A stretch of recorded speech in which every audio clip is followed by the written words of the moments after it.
Yo, we locked in. It's due season. And it's your boy Carl Anthony, man. Today, I am coming to you switching it up a little bit. I told y'all like about 2 weeks ago I was going to talk to you about um, top three savings accounts with the best APYs. So after doing a little research, um, my top three that I've found so far, and there might be some better ones out there, and if you know any better, please drop a comment below and give me your insight. But top three savings accounts, um, Ally Financial, whom I used to have a car lease with them, and they're at 1.6 APY. Then you have American Express savings account, and their APY is 1.7. And then Credit Karma just got into the savings game, 1.8%.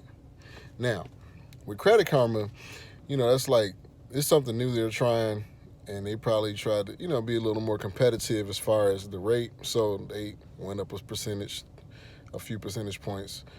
And I don't know how long it's going to last.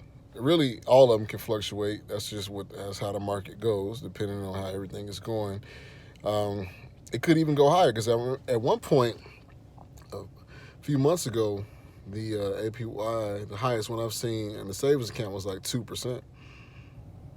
You haven't seen those rates in a long time. I remember a time when I had one savings account. I think it was with Capital One, and at the time, I think it was possibly about 4%, but that was about 10 years ago. Say all this to say, tomorrow, Saturday, I'll be doing my $20, challenge, compound challenge, video.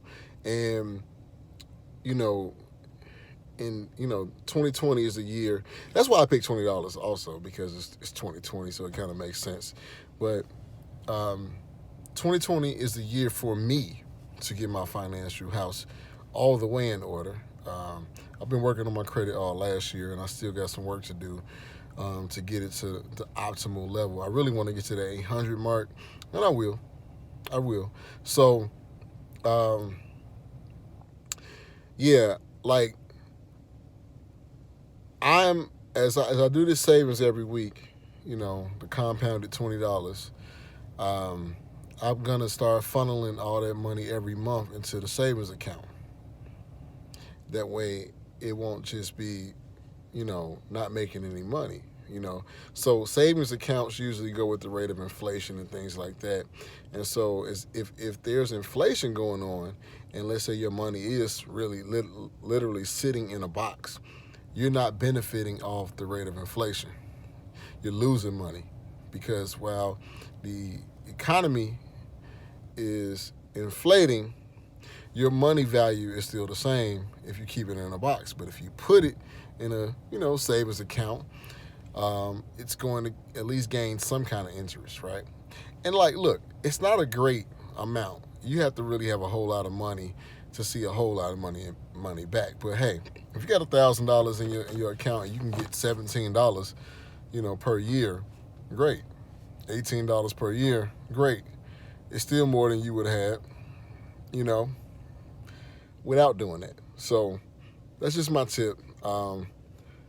So I got a goal to store up about $20,000 for some income property, and in that process, man, I gotta, I'm just trying to become more financially diligent and really do my thing as far as um, having discipline towards what I spend my money on. So it's like I'm allocating my funds a certain way, and any extra money I get, I'm funneling it to certain purposes and causes so I can build up what I need to build up, and also trying to add more streams of income. So that's important, guys. As you on your journey, doing what you want to do, becoming the man you want to become, or a better person, ladies, if you're watching this. like, you really got to get your financial house in order, man. And like, I would suggest that if you are considering getting into a relationship, right, that you do not enter into a relationship without financial discipline, without having a savings, without being able to do the things that you really want to do. So it's really stressful to add somebody to your life when, you know, your financial house isn't in order. Because what ends up happening, you know, in the honeymoon phase, every relationship seems so great, right? But after y'all get acquainted with each other and, you know, you start going out on dates and, you know, and then get comfortable and maybe have relations and all that kind of stuff, and eventually you all are an actual couple item, whatever you want to call it. You have a situation ship going on or whatever. That's when things come into play about finances. And really, in my eyes, finances should probably be one of the first few things you talk about when you know, not when you not like on the first date, but after you decide to say, you know what, this is a woman that I really want to get into and really want to date. Let's talk about finances before this goes any further. Like, does she have a lot of debt? You know, is she good with her money? You know, is she financially, you know, free? Like, does she have a well-paying job or a business or whatever the case may be? These are some of the things you really want to know. Excuse me, because these are the things that are going to see that you need to see if that aligns with your own personal life. Because I'm telling you, man, you do not want to get somebody who's unequally yoked with your finances, okay?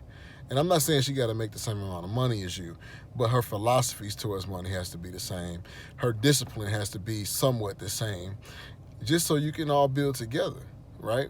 So, man, that's why it's important to retain.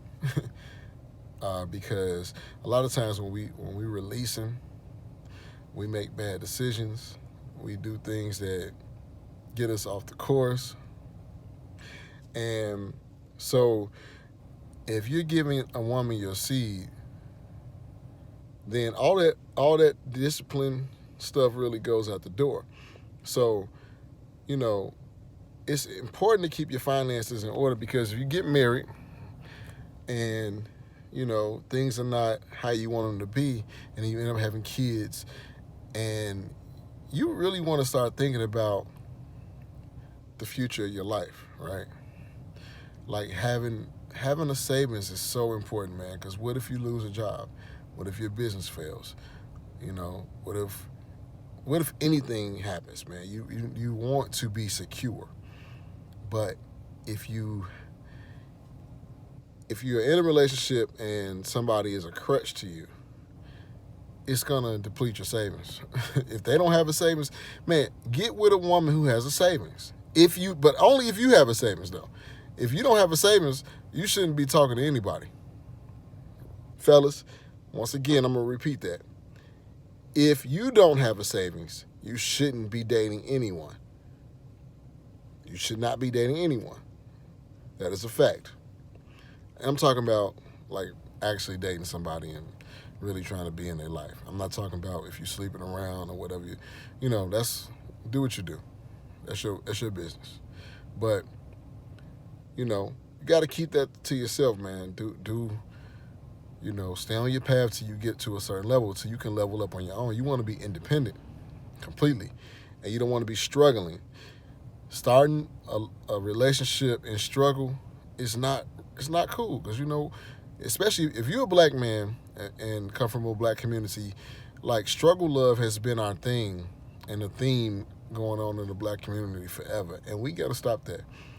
You don't want a woman who can struggle with you. No, you don't. You want to be able to not struggle before you have a woman. Struggle while you're single, okay? Struggle while you don't have responsibilities outside of yourself. Struggle before you have kids, okay? Because guess what? Kids don't ask to be here. They don't want to hear about your struggle.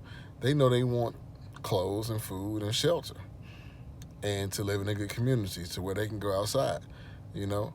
So get your financial house in order, man. Stay single until you get it in order. Retain. And, man, that's it, man. See you tomorrow. Peace. Oh, man, hit that like button, man. Algorithms. And shout out to everybody who subscribed, man. In this month, I've gained 10 subscribers, man. And I'm really appreciative of that. Like, hey, if you subscribed to the channel recently, man, please leave me a comment. Hit the like button. And if you're just watching this video, hit the like button. Subscribe. I got good content coming every day. And it's your boy. Peace.